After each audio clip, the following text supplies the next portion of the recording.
Hello everyone, welcome back to channel Educational World. Hope you are doing great. कैसे आप सब लोग। सो नए इंटरेस्टिंग वीडियो के पार्ट के साथ में जो प्रीवियसली हमने वीडियो में कवर किया था प्रोविजंस रिगार्डिंग क्या, तो प्रोविजंस रिगार्डिंग अलॉटमेंट प्रोसीजर्स। जैसे कि हमने देखा डिटेल में कि इशू ऑफ शेयर्स और अलॉटमेंट ऑफ शेयर्स ये दोनों ही अलग कॉन्सेप्ट है और उसका जो क्लैरिटी है वो कहीं ना कहीं हमने सीखने का हमने ट्राई किया। और हमने लास्ट वीडियो में हमने क्या किया था, एक हमने देखा था 3.4.1 जो था provisions regarding allotment of shares. जो प्रोविजंस क्या है, मिनिमम प्रोविजंस। तो एक हमने देखा था स्टैट्यूटरी प्रोविजंस। फटाफट एक रिवाइज कर लेंगे कि पहला बात तो रजिस्टर, आपका जो प्रोस्पेक्टस है वो रजिस्टर करना ज़रूरी है। एक copy must file with ROC के पास वह कॉपी जाना चाहिए रजिस्ट्रेशन के बिफोर डेट ऑफ पब्लिकेशन। फिर हमने क्या देखा था, एप्लीकेशन मनी, जहाँ पे हमने देखा था मिनिमम रिक्वायरमेंट कितना होना चाहिए, 5% होना चाहिए और नॉमिनल ऑफ जो अमाउंट है। और सेबी ने भी जो स्पेसिफाइड किया फॉर पब्लिक कंपनीज कि एप्लीकेशन मनी हमारा मिनिमम 25% होना चाहिए। फिर और मिनिमम सब्सक्रिप्शन से रिलेटेड भी एक प्रोविज़न है कि वो it must be collected with in 30 days. अगर आप इशू कर रहे हो प्रोस्पेक्टस तो 30 डेज के अंदर वो एप्लीकेशन मनी आपको मिनिमम सब्सक्रिप्शन कवर करना है। और usually when a company does not attain minimum subscription तो क्या होगा कि या तो वो सब्सक्रिप्शन अंडर सब्सक्रिप्शन में जाएगा और जो भी पैसा एप्लीकेशन मनी हमने लिया है वो वापस से हमें रिवर्ट करना पड़ेगा बैक टू द पीपल जिसने हमें एप्लीकेशन दिया था। और अगर इन केस अगर मिनिमम सब्सक्रिप्शन हुआ तो इसके लिए कंपनी क्या करती है, to avoid such situation company ने अंडरराइटिंग एग्रीमेंट करती है विद अंडरराइटर्स। ये अंडरराइटर्स कौन होते हैं, तो ये जिस are the person who help this secure कि अगर आपका अंडर सब्सक्रिप्शन होता है तो वो अश्योरेंस देते हैं कि आपका सब्सक्रिप्शन हम फेल होने नहीं देंगे। हम जो भी बच जाएंगे शेयर्स तो हमारी बैंक आपके शेयर्स मार्केट में ले लेगी, परचेस कर लेगी। ओके, बाद में हमने ये देखा as per the SEBI subscription list at times के लिए क्लोज करना भी ज़रूरी है। एटलीस्ट 3 वर्किंग डेज तक रहना चाहिए and not more than 10 working days, ये सेबी ने बताया है। ठीक है, एप्लीकेशन देखिए applicants can apply for shares only when the subscription list is open. Okay, फिर हमने देखा था बेसिस ऑफ अलॉटमेंट कि each and every type of share holders के कैटेगरी होगा और उस बेसिस से अलॉटमेंट होगा, यानी कि किसको कितना शेयर्स मिलेगा, क्या रेशियो रहेगा, 1:1, 2:1, क्या रेशियो रहेगा, वो डिपेंड करेगा अपॉन मिनिमम एप्लीकेशन और कंपनी का जो भी फिक्स साइज़ है उसके ऊपर वो होगा। और अगर हमने देखा था प्रीवियस केस में कि अंडर सब्सक्रिप्शन होगा तो शेयर्स रिवर्ट कर देंगे। Also in the case of over subscription, अगर कंपनी के केस में ओवर सब्सक्रिप्शन होता है तो एट टाइम्स उस कंडीशंस में भी जो ओवर सब्सक्रिप्शन हुआ है तो एट टाइम्स हम ये नहीं दे सकते कि कंपनी के पास ज़्यादा आ रहा है तो we should keep with ourselves. No, SEBI और जो भी रेगुलेटरीज बॉडी ने ये स्पेसिफाई किया है कि जो भी एक्सेस आ रहा है आप 10% आपका नेट इशू से ज़्यादा आप नहीं कर सकते हो। 10% ऑफ क्या, 10% ऑफ द नेट ऑफर, उससे ज़्यादा आप ले नहीं सकते। तो जो भी उससे ज़्यादा है आपको रिवर्ट करना पड़ेगा। फिर बाद में हमने देखा था permission to deal on stock exchange. जाहिर सी बात है before any public issue company को परमिशन लेना पड़ेगा from the authorise stock exchange, जहाँ पे हम अपने शेयर्स लिस्टेड कराएंगे वहाँ पे। तो स्टॉक एक्सचेंज द प्रोस्पेक्टस हम क्या करेंगे, the prospectus shall mention the name of the recognised stock exchange और an application for permission to list, ताकि हमें परमिशन चाहिए लिस्ट करने के लिए हमारे स्टॉक एक्सचेंज में बाय द कंपनी। लिस्टिंग का मतलब क्या होता है, तो लिस्टिंग का मतलब होता है getting the name of the company included in the official list of securities. Securities मतलब शेयर्स और that can be traded on the stock exchange. तो लिस्टिंग का मेन डेफिनेशन ये है। फिर हमने देखा था appointment of managers to issue and various other agency. Last का जो पॉइंट था जो हमने देखा था, मर्चेंट बैंकर्स हम अपॉइंट करेंगे, ये बैंकर्स एक्ट करेंगे, हमारे हेल्प करेंगे पब्लिक इशू में, जो भी हमें हेल्प कर रहे हैं। जैसे कि रजिस्ट्रार हो गया तो कलेक्ट करना, इशू करना, जो कलेक्टिंग बैंकर्स है, अंडर राइटर्स जो अगर अंडर सब्सक्रिप्शन होते हैं तो हमें हेल्प करेंगे कि हमारा इशू सक्सेसफुल हो जाए। ठीक है, ये है। अभी आते हैं हम आज के वीडियो के टॉपिक जो है जनरल प्रिंसिपल्स। हमने देखा था 2 तरीके रहते हैं, एक होता है स्टैट्यूटरी प्रोविजंस, जो मतलब लीगल, जो फॉलो करना कंपलसरी है। जनरल प्रोविजंस मतलब ये एक है तो हर कंपनी में डिफर हो सकता है, बट इसका जो रेशियो है कहीं ना कहीं वो फ्रेम स्ट्रक्चर ऐसा हो सकता है, तो ये कंपनी टू कंपनी डिफर कर सकता है। और देखिए क्या है जनरल प्रिंसिपल्स। एक सेकंड, हम कलर चेंज करेंगे, एक सेकंड। जनरल प्रिंसिपल्स,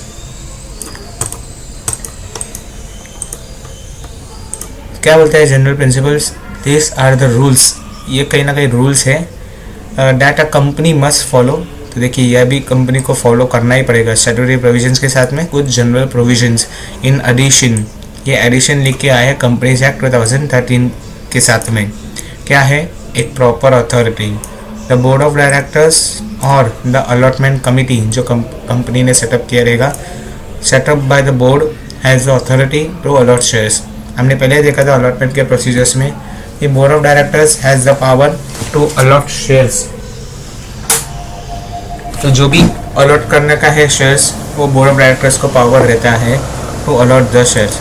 उसी हिसाब से बोर्ड जो डायरेक्ट करते हैं जो किस एरिया में कितना शेयर्स होना चाहिए। बाद में allotment must be made against application only. ये वेरी इंपॉर्टेंट पॉइंट है कि a company can allot shares only.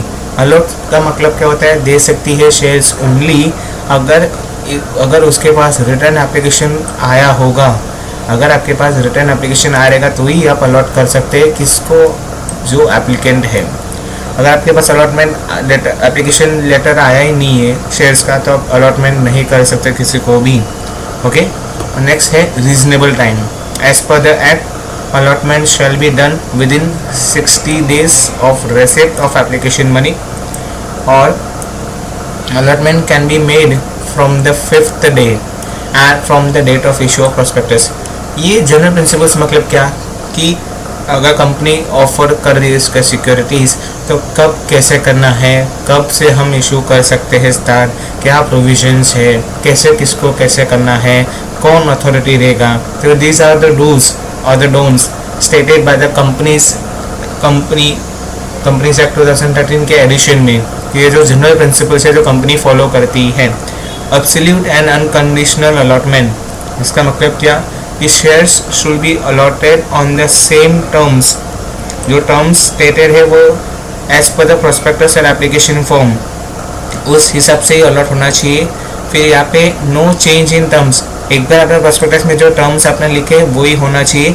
अगर अलॉटमेंट करने के बाद में कोई भी न्यू कंडीशंस और can be added at the time of allotment.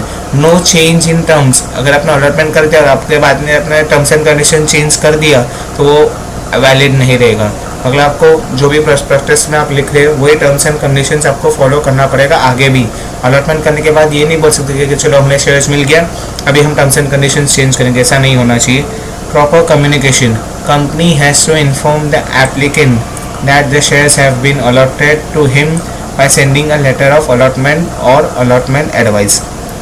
Company का एक प्रॉपर कम्युनिकेशन होना चाहिए शेयर होल्डर्स के साथ में कि जैसे कि कंपनी ने एप्लीकेशन रिसीव कर लिया, तो अगर कंपनी ने किसी को शेयर होल्डर्स को दे दी है शेयर्स, तो उसके बाद में ये सब प्रोसीजर्स, अगर कंपनी का अलॉटमेंट हो गया, फिर कंपनी सेक्रेटरी क्या करता है? कंपनी सेक्रेटरी का मेन होता है in the guidance of chairman के गाइडेंस में थ्रू कंपनी सेक्रेटरी ये जो अलॉटमेंट लेटर्स है वो ड्राफ्ट करते हैं और उन्हें वो एप्लीकेशन जो भी नंबर है नंबर वाइज वो अलॉट कर देते हैं। तो हम बात करते हैं कि कंपनी सेक्रेटरी का मेन रोल क्या होता है, तो यही सब रोल रहता है। करस्पॉन्डेंस, डायरेक्टर्स के साथ में मीटिंग लेना, शेयर होल्डर्स के साथ में कंप्लाई करना, फिर जो भी ऑफिशियल गवर्नमेंट रेगुलेटरीज बॉडी है उनका जो रूल्स एंड रेगुलेशन स्टेटेड है। देखिए लॉ इज़ वेरी वास्ट और बहुत से government regulations different company sectors के रूल्स, मिनिस्ट्री के रूल्स अलग अलग होते हैं।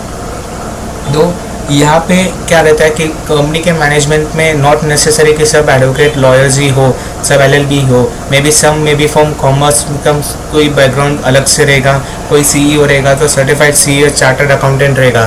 तो एट टाइम्स कंपनी में मे बी सब पर्सनस को नहीं मालूम रहेगा लॉस, इसीलिए हम आइडेंटिफाई अपॉइंट करते हैं एक स्पेशलाइज पर्सन। ये स्पेशलाइज पर्सन जो नॉलेज रखता है of different rules and regulations, इसलिए कंपनी सेक्रेटरी के कोर्स में ज़्यादा से ज़्यादा जो भी रूल्स एंड रेगुलेशंस है related to governance, corporate relations, PRN management, जो भी रेगुलेटरीज बॉडी है इनके रूल्स ये हम स्टडी करते हैं इन डिटेल। तो यहाँ पे कंपनी सेक्रेटरी का रोल एक मेन पिलर जैसा काम करता है in the company. This was the addition, यहाँ पे कहीं लिखा नहीं है बट कम्युनिकेशन की बात आया तो मैंने आपको एडिशन दे दिया।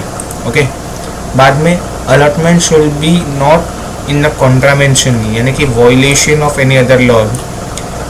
आपका अलॉटमेंट किसी भी जो लॉज फ्रेम किया है अपने कंट्री में उसको वॉयलेट करके नहीं, जैसे कि example shares can not be allotted to minor. तो अगर आपकी कंपनी किसी माइनर्स को शेयर दे रही है तो वॉयलेशन हो जाएगा। तो ये आपको छोटे मोटे बात ध्यान देना पड़ेगा कि तो आप माइनर को नहीं दे, या तो जो भी लॉज फ्रेम है वो आपको गवर्नेंस अच्छे से देखना पड़े। तो इसके गवर्नेंस ये कंप्लाई कौन करेगा? Company secretary. If a company allots shares after fulfilling all the above mentioned requirements or provisions, such an allotment is called as a regular allotment.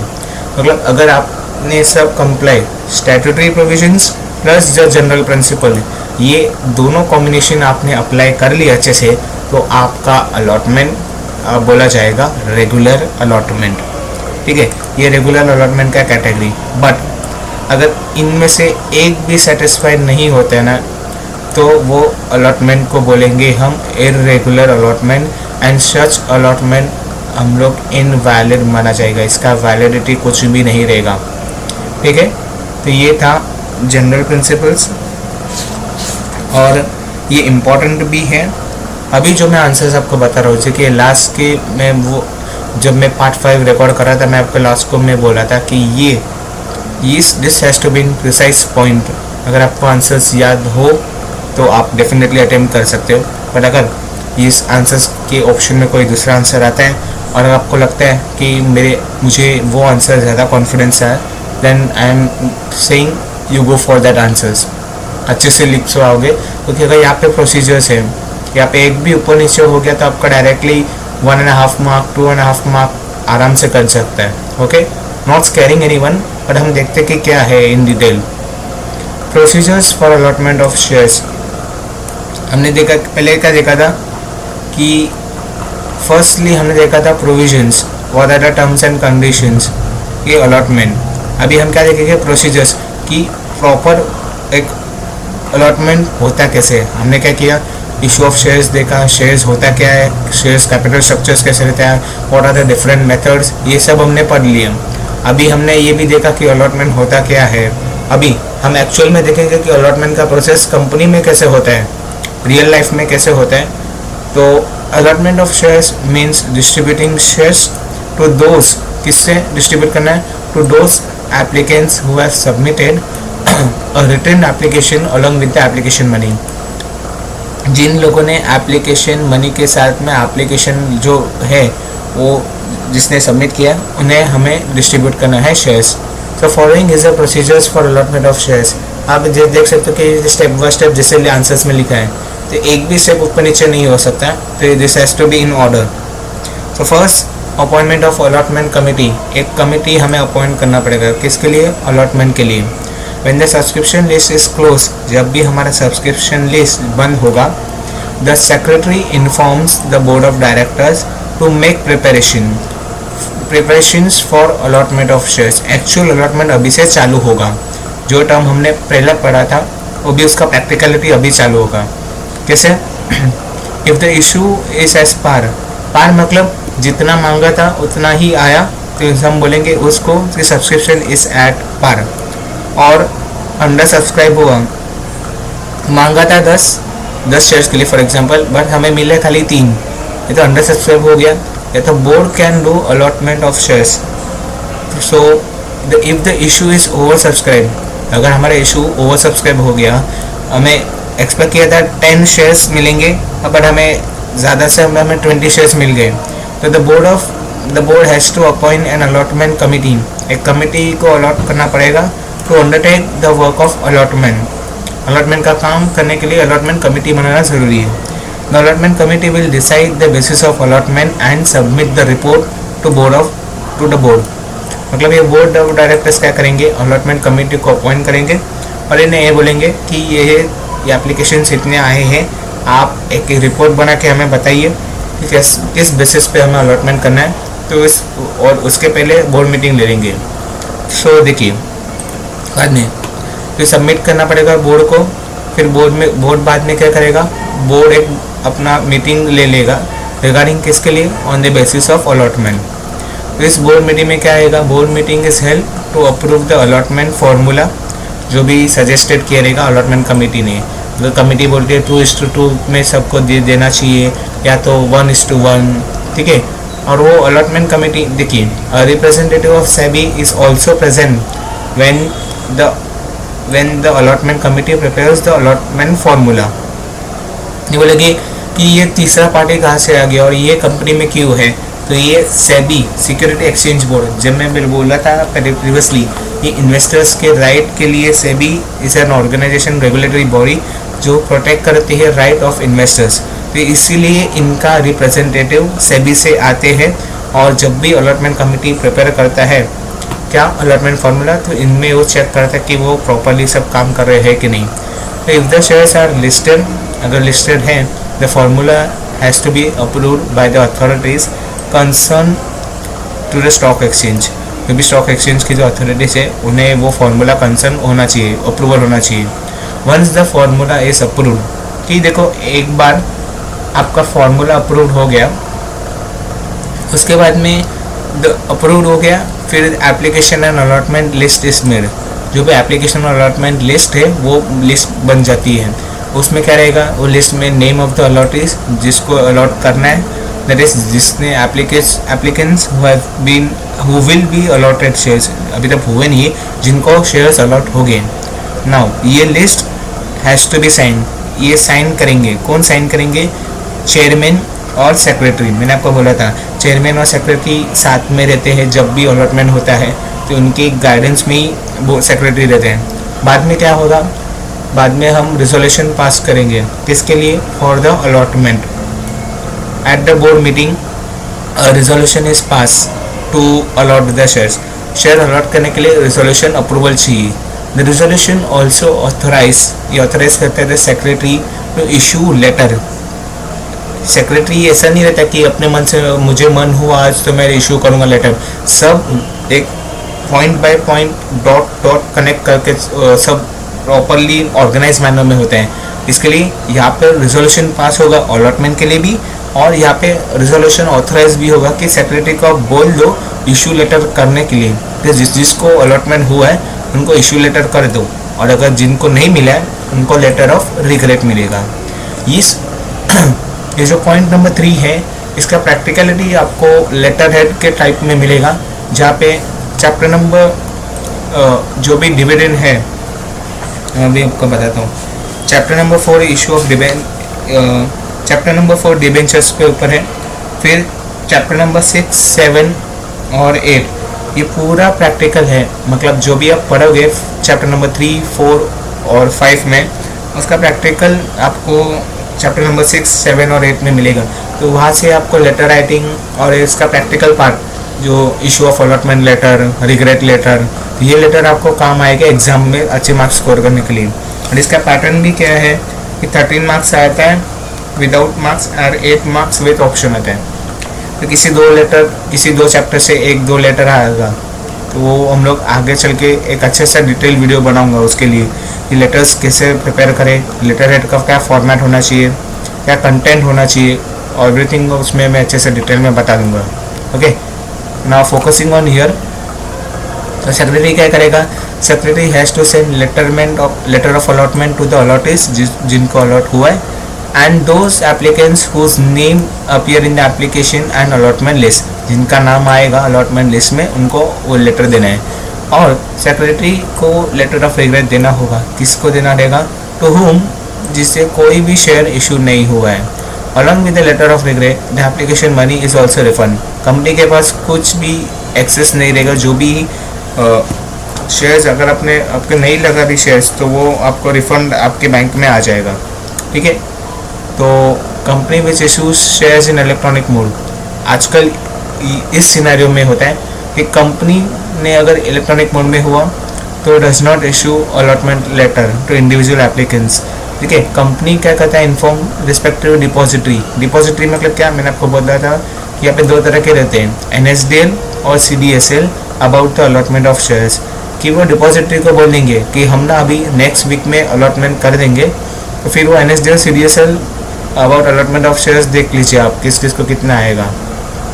तो फिर it provides the depository with the details of applicants कि जो who have been allotted shares, तो वो details of applicants depository में आ जाते हैं कि कितना शेयर अलॉट हुआ है, number of share allotted etcetera, जो भी फैक्ट्स है वो डिपॉजिटरी के पास आ जाता है।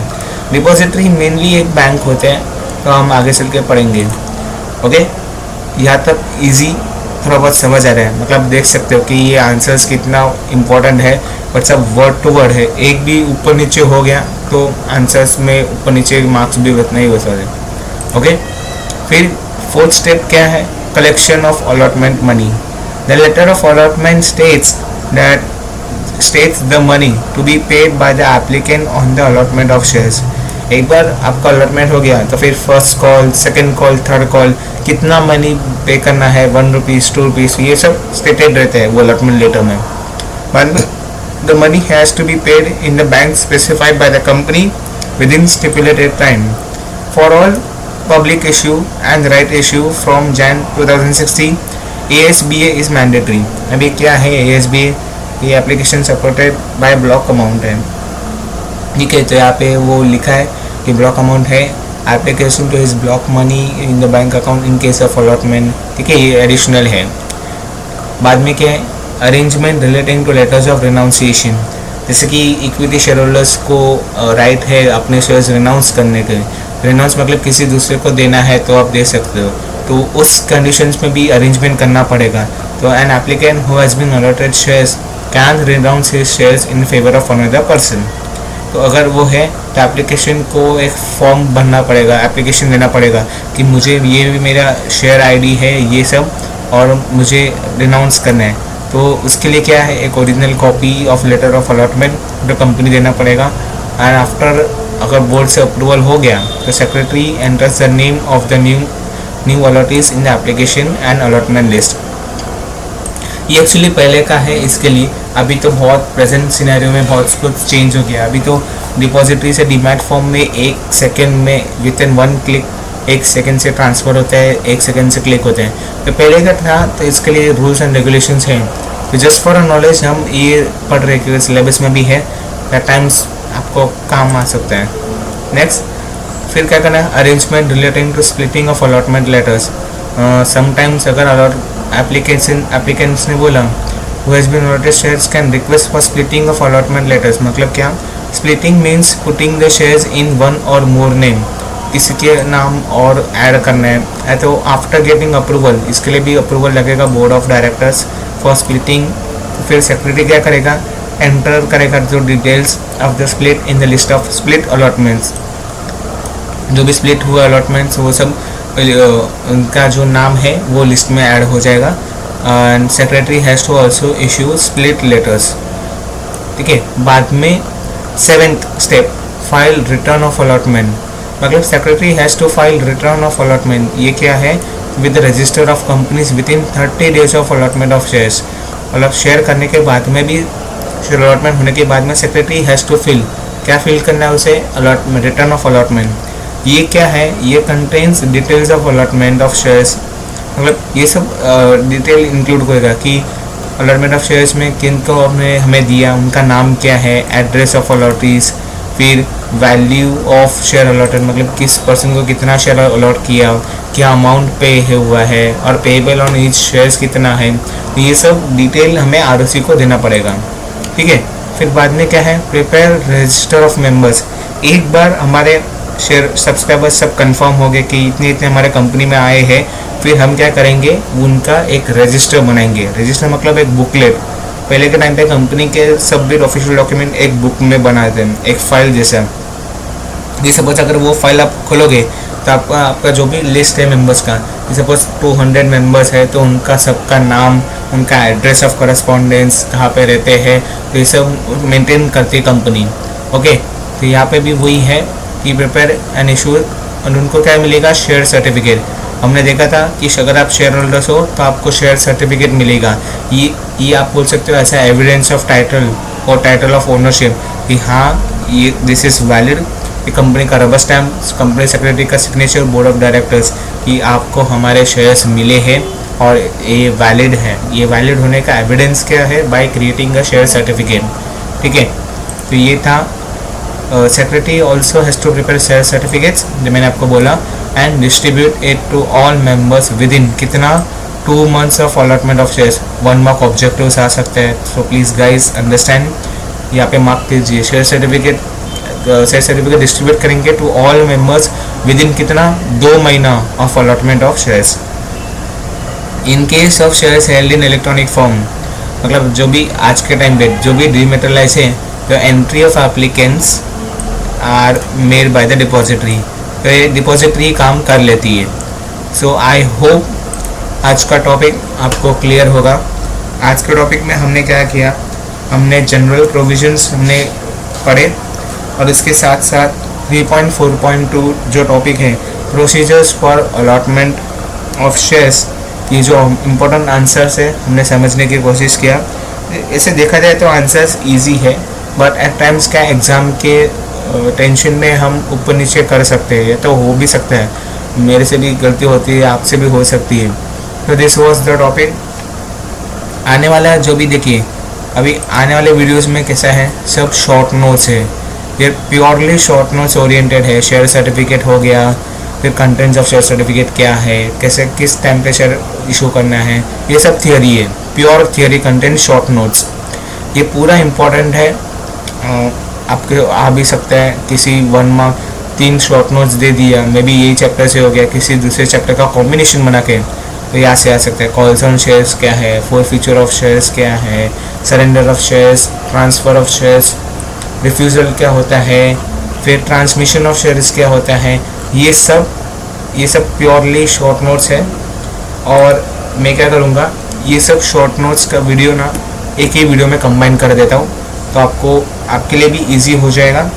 और जब आप रिवाइज करोगे तो चैप्टर नंबर 3 मैं इसका वीडियो बनाऊंगा। Chapter number 3 all short notes important from the chapter, उसमें सब मोस्टली कवर कर दूँगा रफली ऊपर से, क्योंकि देखने जाएगा तो वो इम्पोर्टेंट भी है, और अगर वो वीडियो लेंदी भी बन सकते हैं, तो मैं भी अगर आपको उसमें चैप्टर्स आपको बनाना है तो मैं आई विल ट्राई टू, तो एग्जाम टाइम पे अगर आपको वही पर्टिकुलर फ्रेम देखना है तो आप वही पर्टिकुलर फ्रेम देख लो।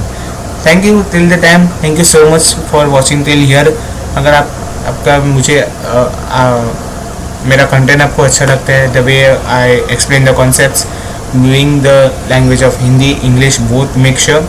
और अगर ऐसे ही एग्जाम्पल्स अगर इंटरेस्टिंग वीडियोज़ के लिए प्लीज़ सब्सक्राइब कीजिए।